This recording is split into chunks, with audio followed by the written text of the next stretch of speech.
it's best if you unmute yourself. People of the world, hi, welcome to the show. That's how you know we're live. Today on Marketing as a Foreign Language, Pinterest, stock price, Facebook, stock price, Google, stock price, 5 tools to boost your Instagram marketing efforts in 2020. Twitter's working on a new iteration of tweet reactions. Pay attention to these SEO trends in 2020 and beyond. Learning cements its strategic position in the workplace. LinkedIn, what the heck, and how local marketers can prepare for the Great Reset. This is Marketing as a Foreign Language, starting now.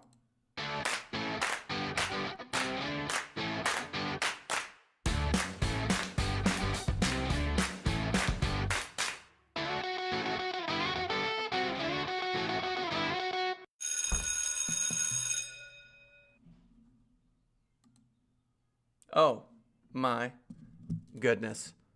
Pinterest. Ooh, I like Pinterest. I want Pinterest to grow. I think Pinterest will grow. Here is their stock price year to date. They're currently at $20. They were in the 26, even all the way up to 34. They dropped all the way down to 12. They have not bounced in the same way that Facebook has. Facebook, oh me, oh my. That would have been quite the purchase at $153 only on March 19th. Of course, they were going to bounce back. And here's Google, interestingly, not bouncing as high as Facebook at $1,422, not quite off of their high in February.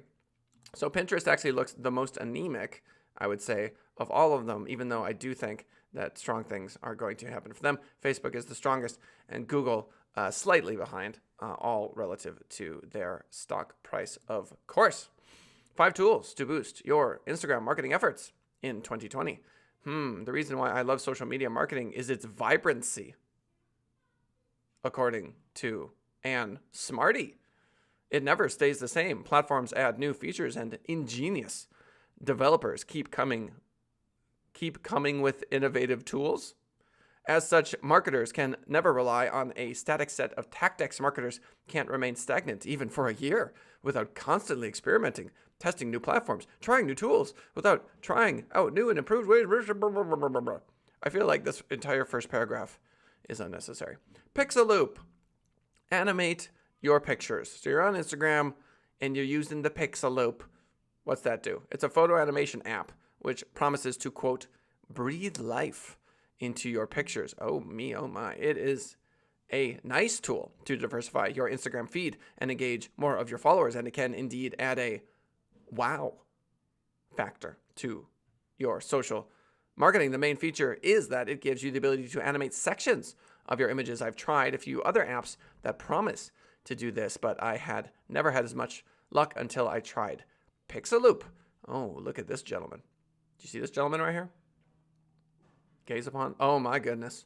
That's heavenly. I don't care who you are. He just got pixalooped. What? So you guys know I love bulleted lists. So let's hit this bulleted list. Apparently, designate an area to animate. That's a wrap. Freeze whatever you want to remain still and set up the animation direction and speed. Wow. Okay. Well, that particular gentleman looks positively angelic in that photo. There are plenty of neat features. Ooh, that's one of my favorite adjectives. Neat features to play with, including adding animated objects, overlay with moving objects like, stars or bubbles, and 3D motion. You know, if I'm trying to quote someone car insurance, I feel like stars and bubbles are what I'm missing. The paid plan costs around $1 per month if you pay for a year, cheap, and comes with more filters, as well as the capacity to export your creation into an animated GIF, which is quite awesome if you want to repurpose your creations across other channels. Interesting. I, of course, just received a message from Lanaja Kautzman. She says, wiki indeed. Very helpful comments coming in from Lanaja Kautzman. Thank you for popping into the chat. Much appreciated. Here's my issue. There is nothing you can buy in 2020 that is just like $20. Everything is $1 per month. I'm annoyed. Why is everything $1 per month or more? Later, schedule your Instagram updates and stories. In order to succeed with Instagram stories, you need to publish fresh content consistently. But if you don't have a dedicated team working on your Instagram stream, that can be hard to do. So how? My God, man, how can you maintain consistency without having to constantly be online? Instagram stories can be scaled through scheduling, but not many tools offer you the flexibility of scheduling a week or even a month worth of content beforehand. Later is a professional Instagram platform, which enables brands to schedule Instagram updates and stories. Of course, this is only relevant if Instagram is one of your primary methods. Instagram for small business, it's hard to make an SEO argument that Instagram is helpful. It is possible that Google is running their bots through Instagram, taking a look at the photos that you're posting and using their AI technology to understand that photo and thereby adding a relevant score to your website, which would be linked from Instagram. It's a bit of a stretch. Later offers a few really cool options allowing you to bulleted list. Let's go. Use the storyboard tool to visually plan your stories, add links and or captions to your scheduled stories. We get it. Linktree, create your Instagram landing page. What's that? The only place that you can add a clickable link on your Instagram profile is in your bio. This is exactly what I just mentioned. So there's one clickable link. So if you, for example, are big on Instagram, you're getting 10, 15, 20, a billion likes on your photos. Well, I tell you what, that will have an effect on your SEO because this link, I don't care if it's no follow. Let's talk about no follow for a second. Everyone seems to think that a no follow link means that it won't pass any SEO juice. I think we're beyond that. I think, for example, if you have an Instagram page and people are clicking on that link, going to your website, spending time on your website, the link from the Instagram page might be no follow. It might be do follow. Supposedly, do follow links pass SEO juice and authority, whereas no follow links don't. And I think on principle this is true, but I think it's one of many factors that Google considers. And so if people are coming from a well-known social media platform like Instagram and they are landing on your website, I think that passes authority, wouldn't you say? That's where Linktree comes in. Linktree enables you to create a handy landing page in which you can list all of your calls to action, that's CTAs, folks, and links in order to help guide your Instagram followers to your other channels and relevant web pages. Oh, really? Oh my gosh. Basically, it's a modern version of About.me. Unfold, use modern templates for your stories. So Unfold is an app that offers an array of modern and memorable Instagram story templates. So if you're pushing stories, Unfold, it might be a good app for you. Finteza, build an effective Instagram-driven sales funnel. Oh, geez. Finteza is not a sparkly rosé champagne beverage, despite its rosé-esque branding. Finteza is a web analytics platform which focuses on conversion monitoring and analytics. The nice thing about Finteza is that it's very easy to set up and use. There's no need for additional training to figure it out or set up conversion tracking. Oh, hit me with that bulleted list. Add a tracking code. Oh, fun. All you need to do is add a tracking code. Use Finteza's WordPress plugin to mark any links as events and log in regularly to monitor your analytics. So it's an analytics platform for Instagram. So we're really going down the rabbit hole here.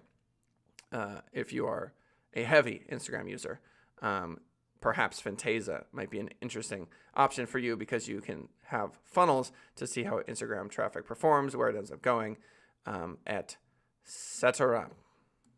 Twitter's working on a new iteration of tweet reactions after launching reactions for direct messages, DMs, earlier this year. It seems that Twitter's not done with emoji responses yet. Andrew Hutchinson writes, check out this screenshot shared by reverse engineering expert Jane Mansion Wong. We've got emoji reactions on Twitter. As you can see, Twitter's apparently testing a new option which would enable you to respond to a tweet with an emoji in among the various other response options. Somewhat boring, not very impressed. Small little release from Twitter, kind of no big deal. Small thing. Pay attention to these SEO trends in 2020 and beyond. From Suganthan Mohanadasan. Without a doubt, it is our job as SEOs to keep an eye on the future and anticipate what Google is planning, testing, or looking to drop on our doorsteps. Yes, this is true. Over the past 12 months alone, we have seen several changes in Google search, each impacting how we plan, implement, and report in campaigns. In this article, I will talk about 2020. Great. Artificial intelligence will continue to evolve. I could not possibly agree more with that. Over the past half decade, artificial intelligence has become a pioneering force in the evolution of SEO. Yes, in 2015, for example, we were introduced to RankBrain, the machine-based search algorithm that helps Google push more relevant results to users. Although RankBrain is coming up on its 5th birthday, almost the same age as my daughter, we are only now catching early glimpses into how artificial intelligence will dominate SEO in the coming years, and you betcha it's gonna. The most recent step in this progression of artificial learning is, of course, the introduction of bi-directional transformers for language understanding. Bi-directional transformers, you heard that right, for language understanding. Let's call it BERT, shall we? BERT, which Google announced at the end of October. For those who missed it, BERT is Google's neural network-based technique for natural language processing, which is to say it understands language better. And it's important because it deals with the very fundamentals of how people search. Google itself says that the algorithm represents, quote, the biggest leap forward in the past 5 years and one of the biggest leaps forward in the history of search. Affecting 1 in 10 searches, BERT gives Google a better understanding of how language is used and helps it comprehend the context of individual words within searches. The important thing to know about BERT and also RankBrain by association is the fact that you cannot optimize for it. If someone punches in leaky faucet Las Vegas, this is to say they may simply get plumbers appearing. Why? Because leaky faucet Las Vegas may be contextually, semantically, the search engine knows what you're trying to say. You're trying to get help, that sort of thing. Whether you put a verb before or after a search will change here. So for example, BERT is just one signal of how Google understands language, but it is one of the most important in the search engine's arsenal. This means that now more than ever, webmasters and SEOs alike must focus their efforts on creating the most useful, natural, and high-quality content. Same stuff, different day. What, quite simply, as Danny Sullivan says, write content for users. I would argue that you should create video for users. Yeah, write content, sure, kind of, I guess. I don't know. I feel like the written word is going to get its butt kicked. I feel like the written word has already gotten its butt kicked. Do you remember when people used to read? Do you remember that? Back in 1987? The ubiquity of high-speed internet is going to make... look, I'll put it to you this way. I'm going to go over to my friend's house, and I'm going to talk to them using my voice, if at all possible. And the easier it is for us to collectively hop online and have video conversations, this is the natural human path to communication, is exactly what I'm doing. Looking you in the eye. Oh, I'm looking you in the eye right now, camera. And talking. So I think the written word has always fallen behind in regards to ease of use. That being said, if you're not doing video, not streaming, you gotta rethink that. It's also worth understanding how BERT interprets questions, which you can find out more about in the Whiteboard Friday episode below. Okay, thank you, Moz.com. Voice search.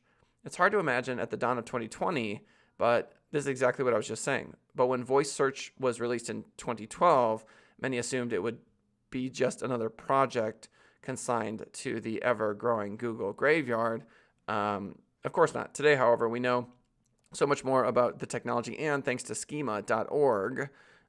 Schema, by the way, is metadata. So if you, for example, have a website or a blog page that is a recipe, there's schema data that you can tell Google that this is a recipe. You can, in the metadata of an event tell them where the location of the event is or like the duration of the event. This is what schema means, schema.org, where it is likely to go in the future. The adoption rate is slower than predicted, but it has nevertheless leaked into our lives. So we must not completely ignore voice search. We must not. The problem with voice search is how do you optimize for it? So if you're asking Alexa to, help you find a service or a product or something, and by the way, that seems like a stretch to me. Who's sitting around with 5 computers in their house, 2 desktops, 2 laptops, a Kindle, an iPad, all this stuff, and says to Alexa, I need an air conditioning company? I don't think so.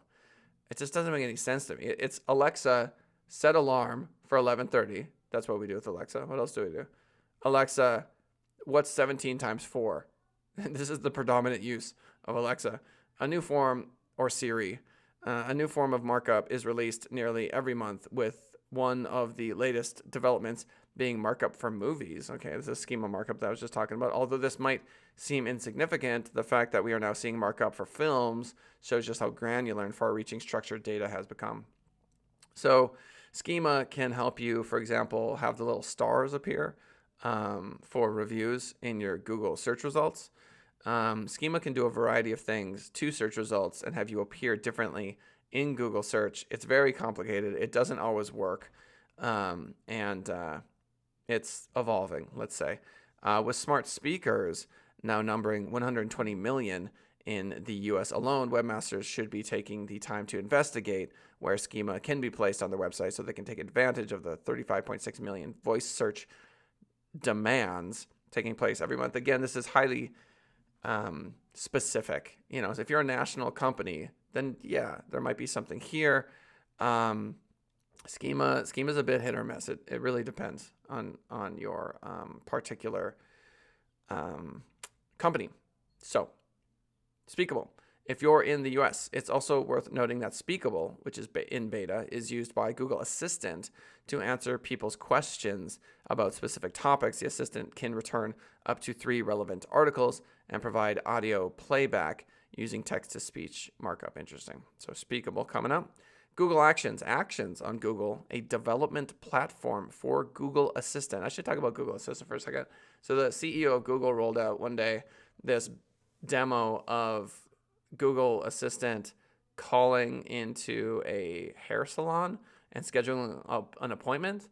And Google Assistant had a full-on conversation with the stylist, scheduled an appointment. What was fascinating was that it passed the Turing test. The Turing test means that it was undetectable as a machine. So the Google Assistant was basically talking to this hairstylist saying, yeah, can I please get an appointment for 10:30? And the company said, oh, we actually don't have it. Can you do 11? It said, okay. So it's basically a computer having a conversation. So Google Assistant is going to be big. It's going to be really big. If I can have Google Assistant call my school and let them know that my daughter is going to be out for the day because she's sick and I don't have to wait on hold. If I can have Google Assistant call my bank and get the information I need all day, every day. Like if you can get me to not have to wait on hold for another day of my life, then yes, I will go for it. And we're not too far away from that. I really do think we're going to see that in our lifetime, or perhaps even the next decade. Actions allow you to do a number of things. Oh, hit me with that bulleted list. Build actions to ensure Google Assistant uses your apps. Allow users to search for and engage with your app. Okay, I'm bored. Google is heavily invested in using entities. What the heck is that? Entities aren't something that you hear SEOs talking about every day. That's why I just said, what the heck is that? But they are something Google is putting a lot of resources into. Put simply, Google itself states that entities, that's how you know we're live, are, quote, a thing or concept that is singular, unique, well-defined, and distinguishable. Ew. Entities don't have to be something physical, but can be something as vague as an idea or color. As long as it has either singular, unique, distinguishable, or well-defined. It is any of those things. It is an entity. Well, oh, that's very odd. As you can see, Moz shows up in the knowledge graph. If you look at the right-hand side, right here, you see this little knowledge graph panel. because apparently the company is an entity. Are they just trying to use the word soul in a different way? If you search for the Google Knowledge Graph API for the company name, you can see how Google understands them. Got a bit of code here. It says description, marketing company. So that's the entity, corporation, thing, organization. Wow. So in 2015, Google submitted a patent named ranking search results based on entity metrics. Wow. Okay, let me try to translate. So if you are Allstate and Google understands you as insurance, car, life, whatever, Fortune 500, it can basically give you all these labels and add them to this entity metric. And then obviously Google has a vested interest in ranking folks based on them being an entity or being a known quantity. This is the algorithmic equivalent to a brand. Although few patents are worth getting excited about, this one caused a stir in the technical SEO scene because it takes machine learning to an entirely new level and allows Google to accurately calculate the probability of user intent, thus giving it an understanding of both user language and tone. What's more, entities place a reduced reliance on links as a ranking factor. Seriously, links are, I don't want to say they're a garbage ranking factor, but they're kind of a garbage ranking factor because everyone is attempting to constantly manipulate them. It's very outdated. And if there's this entity score, then you would know that Send It Rising Internet Marketing is an SEO company. It's a Las Vegas-based company. There might be some public speaking there, might be some book stuff about that. But having the entity information, I think, would be a much better way to deliver search results than the number and quantity and quality of links pointing back to the website. The most important aspect you will need to consider is how Google understands the entities on your website. Okay.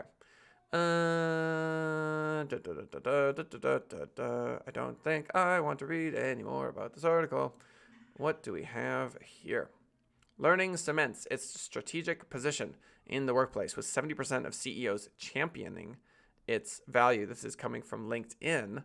Survey of hundreds of learning and development pros and thousands of workplace learners reveals insights and advice about the new state of learning and development. Okay, what are we talking about here, LinkedIn?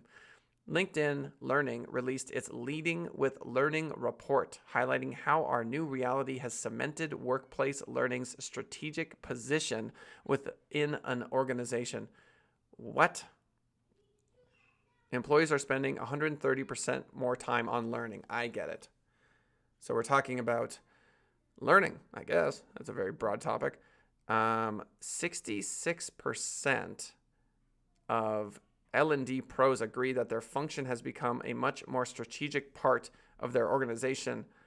Leadership sees learning as a tool for navigating crisis and change. So I am learning Mandarin. I am learning chess. I am keeping my Spanish fresh. And then obviously I am learning a lot about marketing every day on this particular show. So is this article to suggest that learning is on the rise? I would argue that it is, in fact, on the rise. 75% of L&D pros expect an increase in social learning, where learners engage with colleagues, instructors, and fellow learners around topics and course content. Love it. 301% increase in professionals joining learning groups. Also very cool. 153% increase in courses shared. Yeah, we're all at home. And I don't think that's really going to change too much. I think we are going to continue this process of educating ourselves via the internet. We're all staring at screens all day. When I was younger, it was bad. It was not a good habit to spend all day staring at a screen. And yet it's what I do for at least 8 hours a day, every day now. So there you have it. Things change. And how local marketers can prepare for the Great Reset. Consumers are reemerging to a different retail landscape than they're used to. Location data can help businesses identify and market to these audiences as they form new habits. Quote, from a marketer's perspective, from a retail or restaurant perspective, there is this great reset where you have an opportunity to actually grab market share that you never had before. That's actually a good point. Now, mind you, this is Foursquare CEO saying that, so he's got a vested interest in things getting back to normal, saying how the coronavirus pandemic has created a level playing field in which reopening businesses stand to gain on competitors at a fraction of what it might typically cost. This is the summer of advertising, is what I'm talking about. They're just using a different word to describe it. So the Great Reset is the word they're describing. So if you're going to advertise, I mean, it really does seem like this summer is going to be a really interesting time to do that, to grab up some of that market share. There have to be internet marketing companies that are big time suffering in Las Vegas right now. Our competition, I imagine, is suffering. Anyone who has big casino clients, who has restaurant clients, are suffering. We have managed to skate through this particular pandemic relatively unscathed, luckily. Thank God. A lot of our clients were deemed essential services. We work a lot with service-based companies that are simply, necessary. And so we just got lucky, I think, for lack of a better word. But at least for us, now is an excellent time to put our foot on the gas. Quote, "You've never had this reset in terms of consumerism in the physical world, Shim said, adding that the pent-up demand due to non-essential business closures has customers flocking to store locations at up to 80% of pre-COVID levels in some areas. Quote, consumers want to consume in the physical world, and the fact that they don't have any kind of learned behaviors, that their muscle memory has to be rebuilt when it comes to consumption. You need to get in front of these folks." Yeah, I think they have a point there. So, Pinterest is the lowest of Facebook and Google stock relative to its 1 year metric. Interesting. I do think Pinterest is going to jump, but we're going to keep an eye on them. A lot of the technology that they're releasing is quite interesting. Facebook, unsurprisingly, is rip-roaring back, sitting at $226, beating their January high. Google, not yet beating their February high. So interesting how the market is reacting to these particular forces. If you're on Instagram, there are a bajillion tools to be used. Its relevancy to your business, of course, is based on what you're selling. If you're selling dresses, you're already on Instagram. If you are offering quotes for car insurance, maybe your parent company is doing it. You're probably not. Really just depends. Twitter is working on a new iteration of tweet reactions. Okay, great. They're going to continue to evolve. I don't know. I'm not bullish on Twitter for businesses. If you are a talking head like this guy, newscaster, celebrity, that sort of thing, then yeah, Twitter's your bread and butter.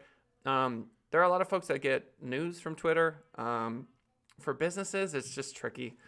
Facebook works a lot better on average for local businesses than Twitter does. Twitter is kind of the id, if I am using a Freudian analogy correctly. It's a very visceral, emotional place.